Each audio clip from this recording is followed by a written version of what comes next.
جو آدمی قرآن کریم کی تعلیم کو بربادی کی تعلیم سمجھتا ہے، جو آدمی قرآن کریم کی تعلیم حاصل کرنے والے کو برباد سمجھتا ہے، میں اس سے پوچھنا چاہوں گا کہ پھر آباد آپ کون سی تعلیم میں سمجھتے ہو اور کون سا طبقہ آپ کی نگاہوں میں آباد ہے؟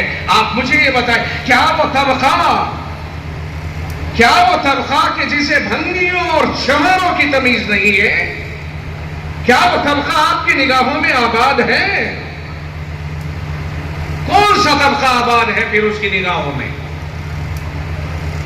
مدرسوں میں تو قرآن پڑھایا جاتا ہے، مدرسوں میں تو اللہ کا دین بتایا جاتا ہے، مدرسوں میں یہ بتایا جاتا ہے کہ رب کہتا ہے ان اللہ لا یغفر ان یشرک بہ ویغفر ما دون ذلک لمن یشاء، اللہ مشرک کی کبھی مغفرت نہیں کرے گا، اور اس کے علاوہ جس گناہگار کو چاہے اللہ اپنی مرضی سے معاف کرنا، اس کی مرضی ہے وہ معاف کر سکتا ہے، لیکن کسی کافر، کسی مشرک، کسی ایمان کا سودا کرنے والے کو کبھی معاف نہیں کر سکتا ہے۔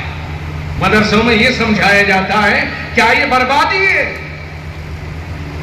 مدرسوں میں یہ سمجھایا جاتا ہے لا الہ الا اللہ محمد الرسول اللہ، اللہ کے سوا کوئی اور عبادت کے لائق ذات نہیں ہے، اور محمد صلی اللہ علیہ وسلم اللہ کے آخری پیغمبر ہیں، اس کے رسول ہیں، اس کے بندے بھی ہیں، اس کے رسول بھی ہیں، اور ان کے ذریعے اللہ تعالیٰ نے اس کائنات کے اندر ہدایت کا سامان فراہم کیا ہے۔ انہیں اللہ تعالیٰ نے اپنے اور اپنی مخلوق کے ذمہ درمیان واسطہ بنایا ہے۔ مدرسوں میں یہ سمجھایا جاتا ہے، مدرسوں میں یہ بتایا جاتا ہے کہ تم جس ماں باپ سے پیدا ہوئے ہو اس کے تمہارے اوپر کچھ حقوق ہیں۔